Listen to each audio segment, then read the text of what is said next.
Hello friends, welcome to Civil solve.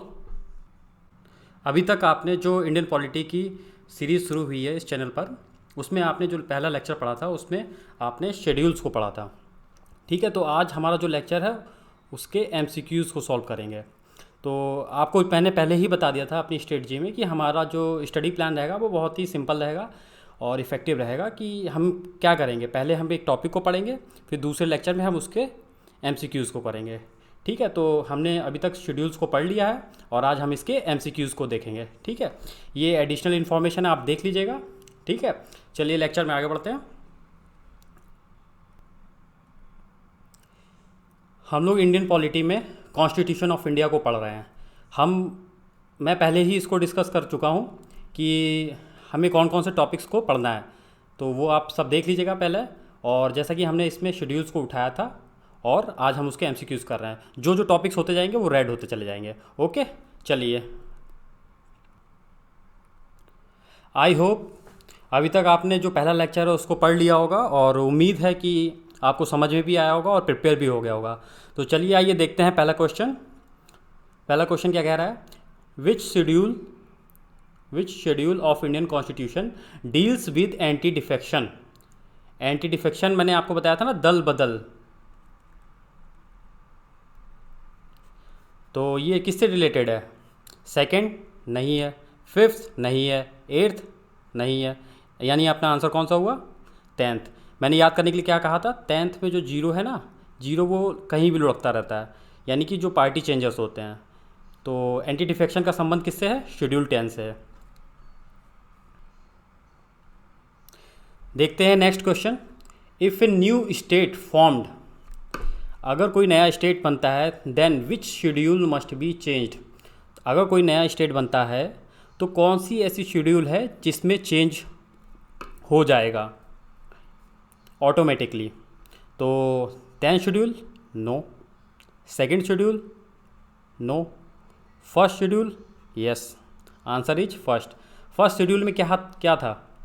First schedule में हमने था जो इंडिया है कितने स्टेट्स और कितने यूटीज से मिलकर बना है, उसका फॉर्मेशन देखा था ना हम लोगों ने। तो 28 स्टेट्स प्लस 8 यूटीज, इससे मिलकर बना था ना। तो अगर कोई स्टेट नया फॉर्म होगा, एक में से जैसे टूटे, दो में टूट जाए, या कोई नया स्टेट फॉर्म होगा, तो जितना कुछ भी चेंजेस होगा वो कहाँ होगा? तो सारे चेंजेस यहीं तो होंगे। जैसे मान लीजिए भाई एक नया बन गया तो 28 से 29 हो जाएगा। तो यही तो ये पूछ रहे हैं कि चेंजेस कहाँ होंगे। तो चेंजेस फर्स्ट शेड्यूल में होंगे। ओके, आपका आंसर क्लियर हो गया। चलिए देखते हैं next question. This question is saying that how many schedules were in constitution of India originally. यानी कि ये कहना चाह रहे हैं कि जब कॉन्स्टिट्यूशन ऑफ इंडिया बना था, जब लागू हुआ था 26 जनवरी 1950 को लागू हुआ था, ये समय आपको बताऊंगा आगे। तब ओरिजिनली वहाँ पर कितनी कॉन्स्टिट्यूशन में शेड्यूल्स थी? 8, 14, 12, 10। 8 थी। मैंने कहा था ना 8 + 4 = 12। ये प्रेजेंट में है, ये 8 पहले से थी और ये 4 जो हमारी आई हैं ये अमेंडमेंट से आई थी। ओके, चलिए देखते हैं नेक्स्ट क्वेश्चन। इस क्वेश्चन को देखिए, ये क्वेश्चन क्या कह रहा है, division of powers deals with which schedule of constitution of India. ये कह रहे हैं कि डिवीजन ऑफ पावर है वो किस शेड्यूल से डील करता है, मतलब किससे संबंधित है। तो डिवीजन ऑफ पावर का मीन क्या है? डिवीजन ऑफ पावर का मैंने बताया, डिस्ट्रीब्यूशन ऑफ पावर्स बिटवीन किसके बीच में? सेंटर और स्टेट्स के बीच में। तो ये कैसे हुआ था?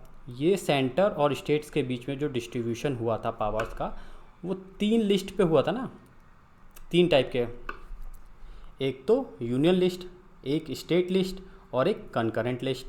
तो यूनियन लिस्ट है उस पर सेंट्रल कानून बनाती है, इस पर स्टेट कानून बनाते हैं, इस पर कोई भी कानून बना सकता है।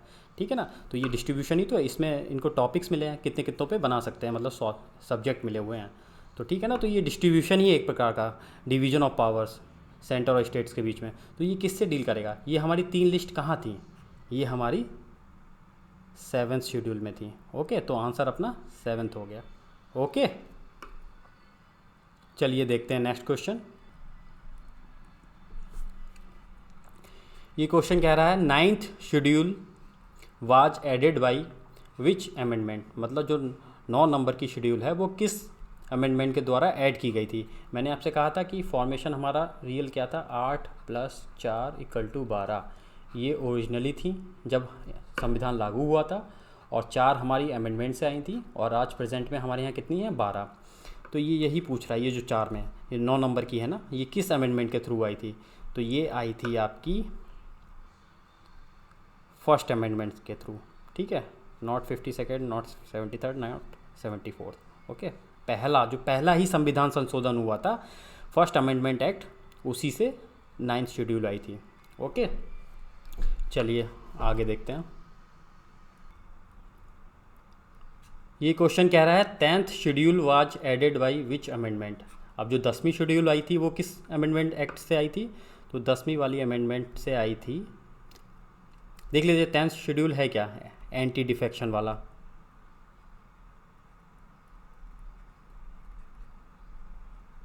एंटी डिफेक्शन लॉ से रिलेटेड है ना, तो 10th शेड्यूल ये अपनी 52nd अमेंडमेंट से आई थी। मैंने कहा कैसे याद करना है, बता रहा हूँ।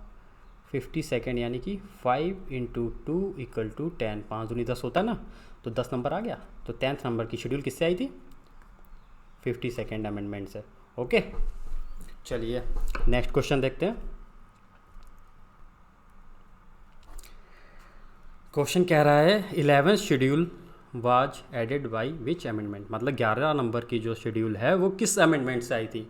तो देखिए 9 नंबर की किससे आ चुकी है, फर्स्ट से अमेंडमेंट से, और 10 नंबर की 52nd से आई थी, और ये 11 वाली जो आई है 11th शेड्यूल जो आई है वो 73rd अमेंडमेंट एक्ट से आई है। ओके, तो अपना आंसर हो गया 73rd।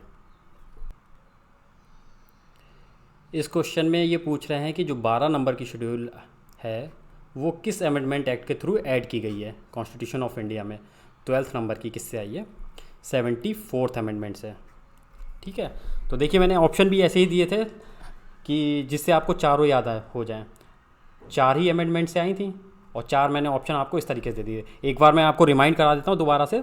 देखिए फर्स्ट अमेंडमेंट एक्ट से कौन सी आई थी, 9th शेड्यूल, ठीक है, उसमें क्या था, लैंड रिफॉर्म, यानी कि वही जमींदारी प्रथा ये सब जो था उसका एवोल्यूशन। 52nd किससे आई थी,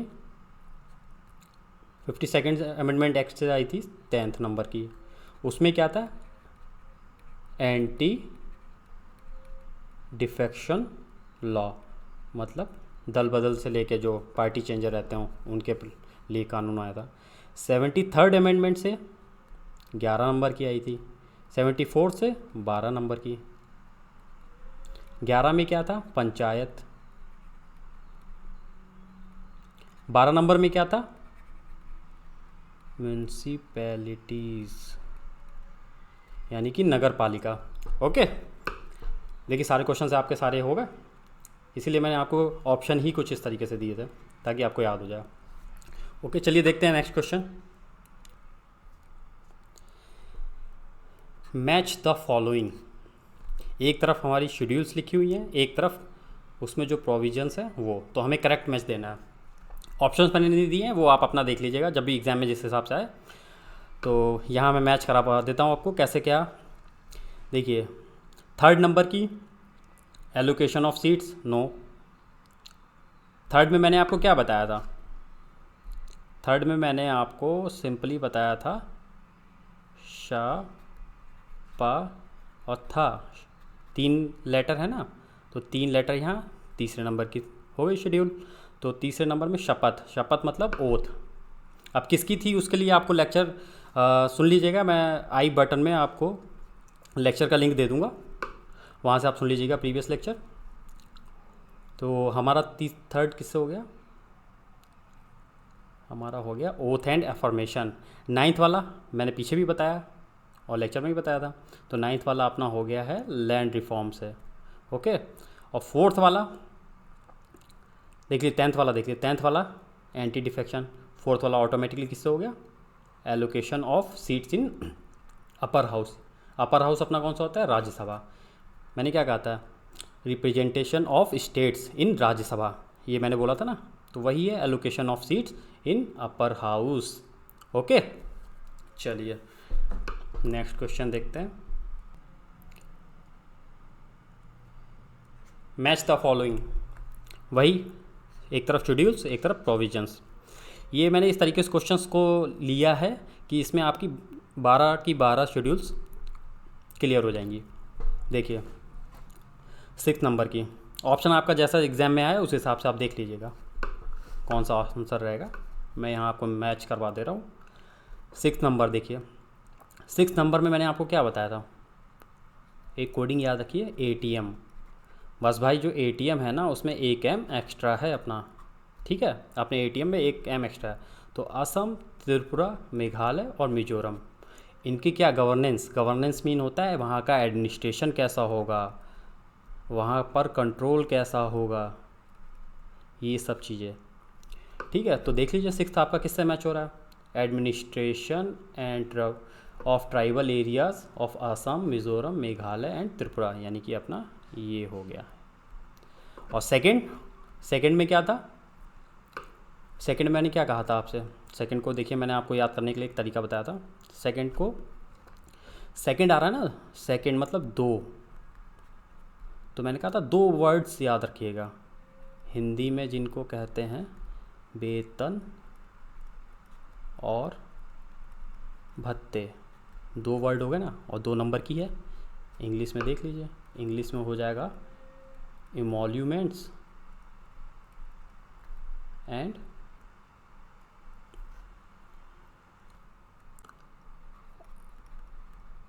अलाउंसेस। ओके, देखिए 2 वर्ड्स आ रहे हैं ना याद करने के लिए कि भाई 2 नंबर की है तो 2 वर्ड से रिलेटेड है, तो वेतन और भत्ते। तो देख लीजिए सेकंड नंबर आपकी किससे हो रही है, सेकंड नंबर आपकी हो रही है ये इससे, सैलरी एंड अलाउंसेस। अब 12 नंबर की देखिए, 12 नंबर में मैंने आपको क्या बताया था, म्यूनसिपैलिटीज़ यानी कि नगर पालिका, तो आपका ये हो गया। और 5th का आपका ये हो गया, ठीक है। देखिए मैं 5th को भी आपको बता दे रहा हूँ कि 5th को आपको कैसे याद करना है। 5th में मैंने एक बताया था आपको ट्रिक, जो 5th है उसके लिए बस एक वर्ड याद रखिए, CASTE, कास्ट, ठीक है। 1 2 3 4 और 5 लेटर्स है ना, और 5वें नंबर की है तो आपको याद आ जाएगा। बस ये ध्यान रखिएगा जहाँ कास्ट का है वहाँ पर आपको SC और ST यानी कि शेड्यूल जो कास्ट हैं उनका एडमिनिस्ट्रेशन एंड कंट्रोल, बस उसे याद रखना है तो आपका याद हो जाएगा। देखिए 5th है जो administration and control of scheduled areas, ठीक है। चलिए देखते हैं next question. Match the following, same schedules एक तरफ प्रोविजंस। फर्स्ट का है किससे है, फर्स्ट में मैंने क्या कहा था, स्टेट्स के नेम, यूटीज़ के नेम, वो सब था ना, तो union and it's territories. 7th में मैंने आपको बताया था 3 लिस्ट, ठीक है। तो 3 लिस्ट का मतलब क्या है, 3 लिस्ट मतलब हो गया यूनियन लिस्ट, स्टेट लिस्ट और कंकरेंट लिस्ट। ये कब आती हैं, ये उस केस में आती है in case of division of powers, किसके बीच में, सेंट्रल और स्टेट्स के बीच में। तो आपको देखिए 7th का ऑप्शन आपको ऐसे दिख गया है, आपका हो गया division of powers.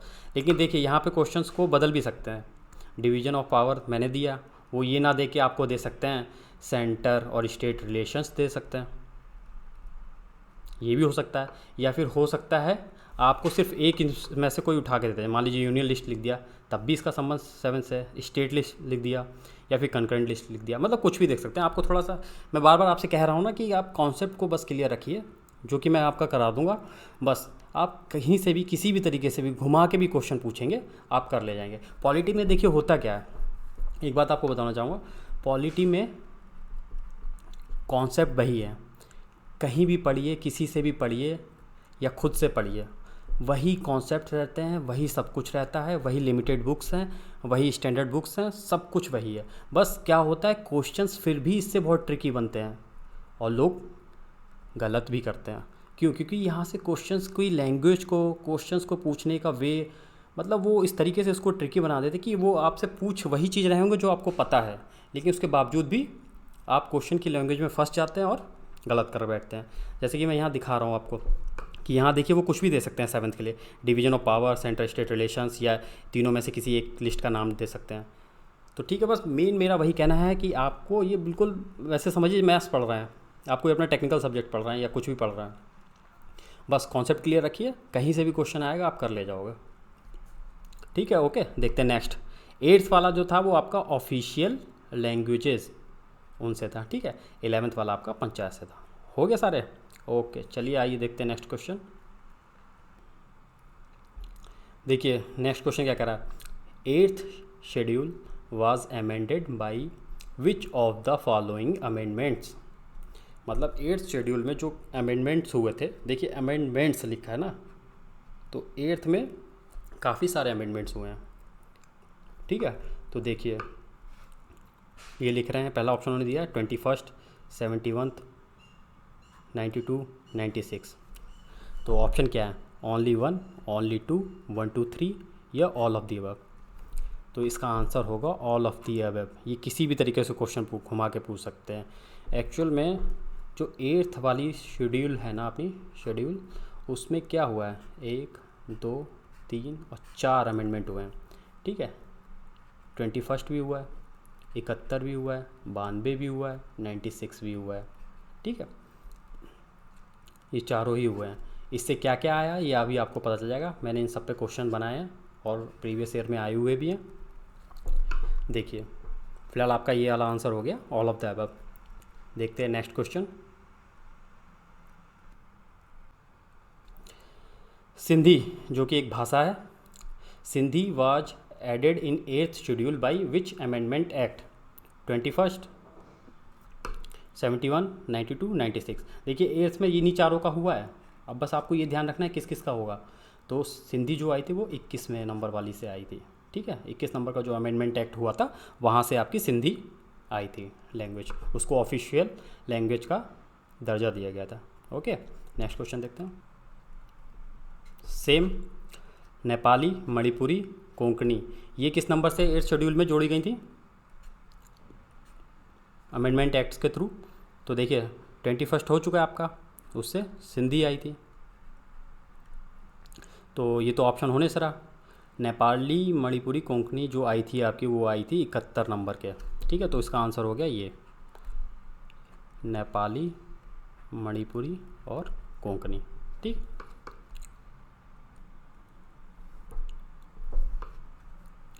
Same Bodo, Dogri, Maithili और संथाली, ये भी लैंग्वेज हैं, ये भी ऐड की गई थी 8th शेड्यूल में किस अमेंडमेंट एक्ट के द्वारा, ठीक है। तो देखिए 21 से सिंधी आ गई, ये नेपाली, मणिपुरी, कोंकणी हो गई। तो ये तो ऑप्शन है नहीं, इन्हीं दो में से है। तो ये आया था आपका 92 नंबर से, ठीक है।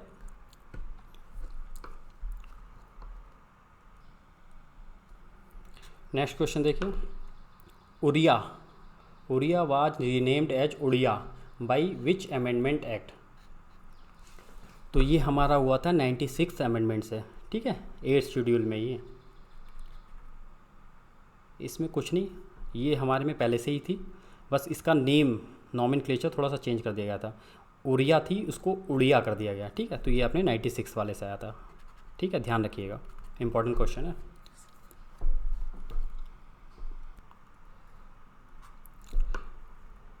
Which of the following is not mentioned as an official language in 8th schedule?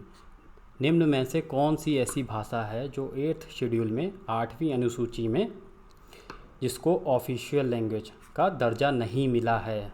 ये क्वेश्चन में ये ज़रूर ध्यान दीजिएगा कि वो क्या पूछ रहे हैं। हम लोग बहुत स्पीड से क्वेश्चन पढ़ते हैं और गलत कर बैठते हैं, क्योंकि हम लोग इस स्पेसिफिक वर्ड पे ध्यान नहीं देते हैं, नॉट। ये काम जरूर करिए, क्वेश्चंस को बहुत आराम से पढ़िए, क्योंकि अगर आपने एक बार क्वेश्चन को सही से पढ़ा है तो आप आंसर निकाल ले जाओगे, वरना आता हुआ भी गलत कर बैठोगे, ठीक है। तो यहाँ पूछा नहीं है, तो देखिए देखते हैं। संस्कृत है, नेपाली है, इंग्लिश, रुकते हैं, उर्दू है, इंग्लिश नहीं है। ओके, अपना आंसर हो गया। आइए नेक्स्ट क्वेश्चन देखते हैं। देखिए next question. Match the following in regarding division of power mentioned in 7th schedule, ठीक है, जो 7वीं अनुसूची है उसमें जो डिवीजन ऑफ पावर की बात कही गई है किसके बीच में, सेंटर और स्टेट के बीच में कही गई है, तो उससे रिलेटेड हमें मैच करना है। तो देखिए 3 टाइप की लिस्ट की बात की गई है, एक यूनियन लिस्ट, स्टेट लिस्ट और कंकरेंट लिस्ट। तो मैच करते हैं कौन सा सही है। यूनियन लिस्ट वो होती है जिस पर सेंट्रल गवर्नमेंट कानून बना सकती है, मतलब इस लिस्ट, हर लिस्ट में कुछ सब्जेक्ट्स आते हैं ना, नंबर ऑफ सब्जेक्ट्स हैं कि इन पे कौन कानून बनाएगा। तो यूनियन लिस्ट पे, यूनियन नाम ही आप जान रहे हैं, सेंट्रल, इसको याद करने की जरूरत ही नहीं, आपको ऐसे ही पता है। तो यूनियन वाला ये हो गया आपका। स्टेट तो जाहिर सी बात है स्टेट गवर्नमेंट होगी। कंकरेंट पे कौन बनाता है, ये इंपॉर्टेंट है, ये कई बार पूछा भी जाता है। तो इस पे बोथ ऑफ दी अबव, यानी कि सेंट्रल गवर्नमेंट भी बना सकती है और स्टेट भी बना सकती है। ठीक है, आइए देखते हैं next question. Who among the following is mentioned in the second schedule of constitution of India. मतलब जो भारत का संविधान है उसकी जो दूसरे नंबर की अनुसूची है उसमें किसको मेंशन किया गया है, इसमें से किसका नाम उसमें आता है, मतलब मेंशन है। तो प्राइम मिनिस्टर होते हैं, नहीं होते हैं। Chief ministers of state, CM होते हैं, नहीं होते हैं। AGI attorney general of India होता है, नहीं होता है। CAG controller and auditor general of India होता है, होता है। तो अपना आंसर ये हो गया। देखिए मैं इसको थोड़ा समझा देता हूँ आपको, एक बार क्लियर कर देता हूँ दोबारा से। देखिए हमने क्या पढ़ा था, ये सब चीज़ें सीखने के लिए आप प्रीवियस लेक्चर जरूर देखिएगा, उससे आपकी चीज़ें क्लियर हो जाएंगी। देखिए मैंने इसका तरीका बताया था आपको, एक तरफ हम लिख लेते हैं सेंटर, दूसरी तरफ स्टेट, और एक तरफ लिख लेते हैं कैग। मैंने कहा था ये कैग तो कॉमन ही रहेगा, यही क्वेश्चन उन्होंने पूछा भी है, तो कैग तो है। लेकिन देख लीजिए कैग ना देके कुछ अगर और ऑप्शन दे देते तो अपना आंसर क्या हो जाता। जैसे देखिए सेंटर में अपना क्या क्या था, सेकेंड शेड्यूल में सेंटर से अपने देखिए 3 लोग थे ना, देखिए एग्जीक्यूटिव, लेजिस्लेटिव, ये 3 पिलर होते हैं ना, और जुडिशरी। जुडिशरी में देखिए तो ये थे, यहाँ तो सुप्रीम कोर्ट के जजेस हो जाते हैं, और लेजिस्लेटिव में हमारे हो जाते हैं राज्यसभा प्लस लोकसभा के, इनके चेयरमैन, डिप्टी चेयरमैन, और इसके स्पीकर और डिप्टी स्पीकर। और एग्जीक्यूटिव में अपना हो जाता है मिस्टर प्रेसिडेंट। ठीक है, और स्टेट में चलते हैं सेम उसी पैटर्न पे, एग्जीक्यूटिव, गवर्नर, यहाँ पे legislative assembly plus legislative council, यानी कि विधानसभा और विधान परिषद। तो विधानसभा में क्या, स्पीकर और डिप्टी स्पीकर, और चेयरमैन और डिप्टी चेयरमैन। ठीक है, और जुडिशरी में हाई कोर्ट के जजेस। ठीक है, ये थे। तो यहाँ पे कुछ भी ऑप्शन दिया हो सकता है, यहाँ पे हो सकता है कैग ना देके वो हाई कोर्ट दे देते, जजेस ऑफ हाई कोर्ट, जजेस ऑफ सुप्रीम कोर्ट, राज्यसभा के स्पीकर और लोकसभा के स्पीकर और डिप्टी स्पीकर, राज्यसभा के चेयरमैन, डिप्टी चेयरमैन, ये कुछ भी दे सकते थे। मतलब ये क्वेश्चन कई फॉर्मेट में बन सकता है, इसीलिए मैं आपको ये चीज़ क्लियर कर रहा हूँ दोबारा, इस पर ज़रूर ध्यान दिएगा, क्योंकि अगर कॉन्सेप्ट क्लियर होगा तो कहीं से भी क्वेश्चन पूछा जाए आप कर लेंगे। ये तो एक क्वेश्चन मैंने बना दिया कैग। हो सकता है यहाँ पे ये भी ना देके कुछ और दे देते, जैसे मान लीजिए इन्होंने चौथा ऑप्शन कैग ना देकर इन्होंने दे दिया, ये कैग नहीं दिया। ठीक है, तो कैग ना देके इन्होंने दे दिया एडवोकेट जनरल ऑफ इंडिया, मान लीजिए दे दिया, तो इसका भी मेंशन नहीं है। तो जाहिर सी बात है आपको कोई ऐसा ऑप्शन होता जिसमें लिखा होता नन ऑफ दी अबव, तो आपका आंसर वहाँ पे ये रहता है। आप समझ रहे हैं ना बात को, मैं क्या कहना चाह रहा हूँ। ठीक है, चलिए नेक्स्ट क्वेश्चन। देखिए एक तरफ लिखा है मैच द फॉलोइंग शेड्यूल्स, और एक तरफ लिखा है नंबर ऑफ सब्जेक्ट, कि कितने सब्जेक्ट्स में कौन क्या क्या कानून बनाता है या किससे रिलेटेड है। तो देखिए मैच करते हैं। यूनियन लिस्ट, यानी कि यूनियन कितने सब्जेक्ट्स पे कानून बना सकती है सेंट्रल गवर्नमेंट, तो वो हैं आपके 100।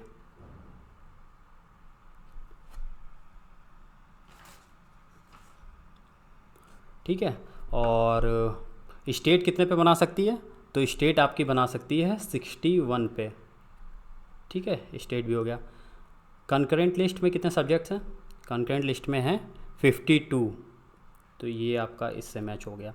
पंचायत को मैंने बताया था, पंचायत के पास हैं 29 सब्जेक्ट्स, जिन पर वो अपना जो भी काम करेगी कानून बना सकती है, या जो भी अपना मैटर होम के डील कर देगी, और म्यूनसिपैलिटीज़ यानी नगर पालिका को 18 मिले हैं। ठीक है, हो गए सारे मैच। ये पूछ लिया जाता है कभी कभी, इंपॉर्टेंट है सारे ही, इसलिए मैंने एक साथ क्वेश्चन बना दिए यहाँ पर। चलिए अब देखते हैं। तो देखिए, अभी तक आपने जो सारे क्वेश्चंस किए हैं वो कहीं ना कहीं प्रीवियस ईयर में किसी ना किसी एग्ज़ाम में आए हुए हैं। इसमें देखिए एसएससी, सीजीएल, जेई से लिए हुए पीसीएस तक के इवन हर एग्ज़ाम से रिलेटेड क्वेश्चंस है, और कुछ क्वेश्चंस को मैंने डिज़ाइन किया है ताकि आपका कॉन्सेप्ट क्लियर हो सके अच्छे से। ठीक है, तो इसके बाहर कहीं से कुछ आना नहीं है शेड्यूल से, इसमें सारा ही निचोड़ है एक प्रकार से सारी शेड्यूल्स का। ठीक है, तो एक बार इन क्वेश्चंस को ध्यान से कर लीजिएगा, और अगर किसी ने प्रीवियस लेक्चर को नहीं पढ़ा है तो वो जाकर प्रीवियस लेक्चर को ज़रूर देख लें। और ये मैंने आपको प्रीवियस लेक्चर में समरी दी थी एक शॉर्ट में, और यहाँ भी दे दी है। इसके बारे में आपको पता है, शेड्यूल 1, शेड्यूल 2, 3, 4, 5, 6 किससे क्या संबंध है, सैनली, ये सब आप पढ़ चुके हैं। इनको मैं दोबारा रिवाइज़ नहीं करा रहा हूँ वरना लेक्चर लंबा हो जाएगा। ये मैं पहले ही पढ़ा चुका हूँ, तो प्रीवियस लेक्चर को जाके ज़रूर देख लीजिएगा। ठीक है, एक बात और, मैं एक ऐसा लेक्चर और लेके आऊँगा जिसमें मैं आपको बताऊँ कि क्वेश्चंस बनते कैसे हैं। उसमें मैं दिखाऊँगा आपको हाई लेवल के क्वेश्चंस और लो लेवल के क्वेश्चंस।